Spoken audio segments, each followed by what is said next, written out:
it comes in the turning time where we meet these type of people. Now, this is a metaphor. Like I say, I do commentary on movies, famous movies. Now, this is the Tuskegee Airman. And I'm watching this movie and I caught this and I had to put it on video.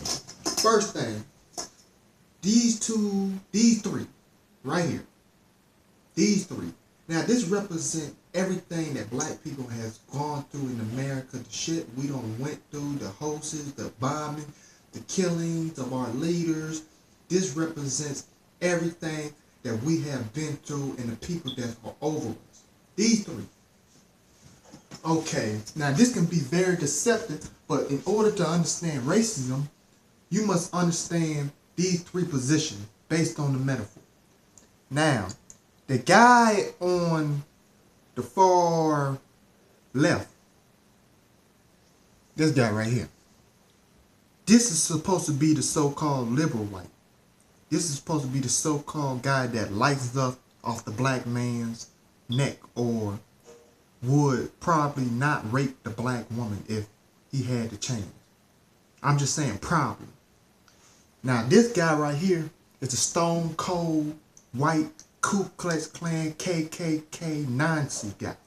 He hates black people with a passion and would like for anything to see us disappear and never have anything. And this guy right here is your Uncle Tom, black man. Now, historically, the term Uncle Tom has been a derogative term to call black people who hate their own people, but that's false.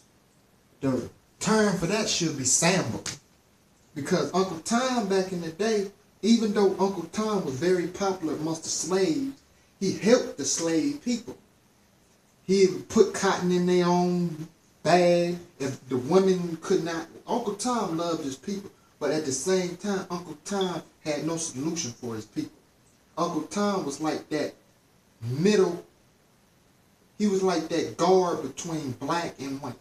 The white man could go to Uncle Tom and tell Uncle Tom to do yada, yada, yada. And Uncle Tom was basically like the overseer. He got along with the white folks and he got along with the black folks.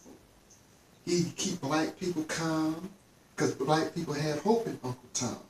Well, at the same time, he keep white folks calm. So black people could never ever rise under the leadership of Uncle Tom. That's why Uncle Tom was such a bad guy, because he was basically an Uri.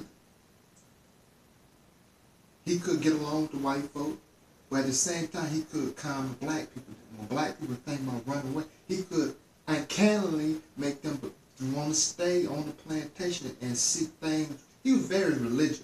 And this is what this guy is. He's basically an Uncle Tom. He's in the position of a white man. He's wearing the suit. He's standing next to the white man. The white folks talk to him. He go into their office. But at the same time, he's still black. So these Uncle Toms, you can't trust them. You have a lot of Uncle Toms. They wear suits and ties. They politicians. And they supposed to really, just because they have a black face, black people trust them. But in reality, they still working for the white establishment. But I want to play this right here. And I just want to show you, focus on these two white guys right here. And they're different views, but you got to, and I'm going to tell you at the end.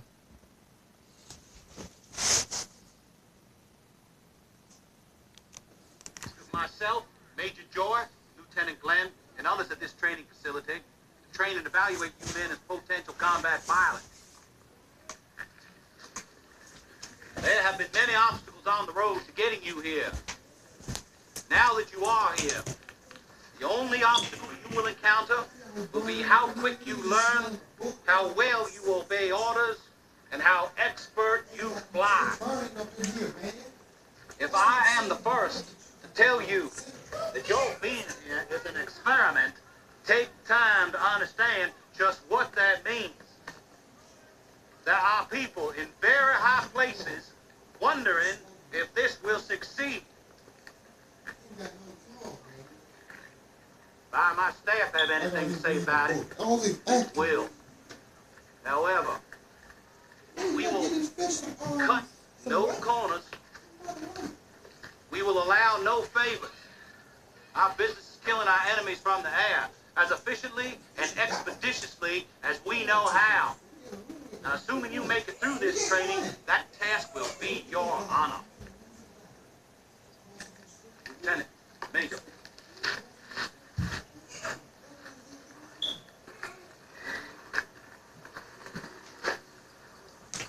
Why did you join the Air Now, Force? this guy right here, this is supposed to be your redneck mean guy. Sir, I don't like repeating myself, Cadet.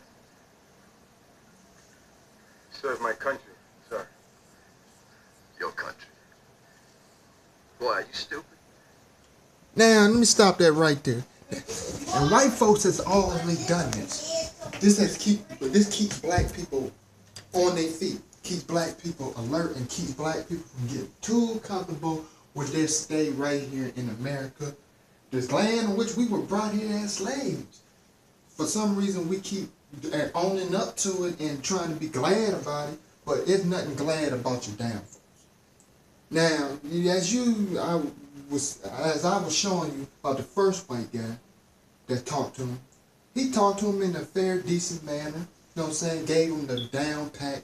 Basically, he did everything by the book. But now the second white guy, which is this guy, he's a racist, just in your face, just keeping it real with him. And this is as always caught black people by surprise. And black people need to stop being shocked by it, because white folks do this.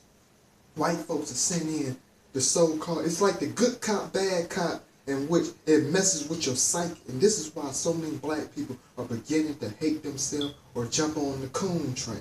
And so many black people are just confused about what racism means, because they got these so-called good cops or good white folks.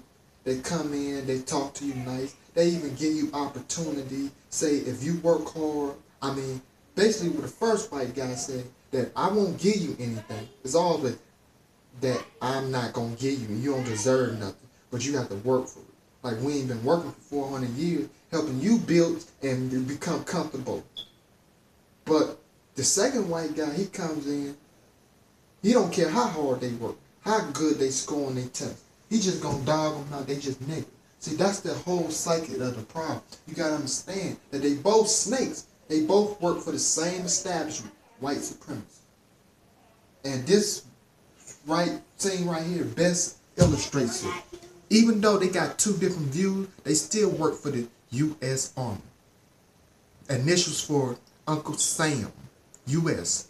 Uncle Sam. They still work for Uncle Sam, but they got two different views. But in reality, if something was ever to go down, they gonna have one another's back. And they gonna throw that black man, that black woman right under the bus. So black people, don't fall for this hoax. No, sir. You people. Now, don't you know how bad we treat you people? Serving your country.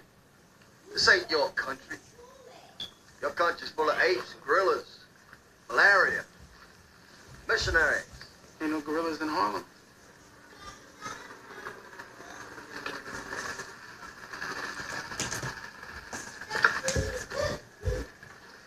Why'd you join the Air Force, boy?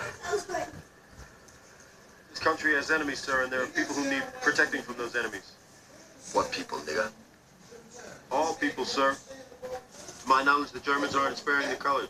To my knowledge, the colored aren't up to fighting the Germans, let alone beating them. Max Schmeling found out differently, sir.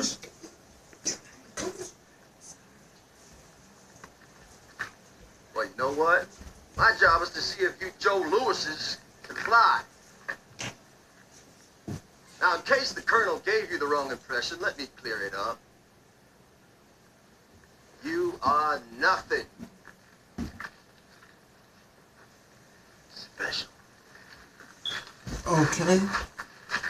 Now listen what Uncle Tom got to say. You just heard two very different speeches from two very different officers.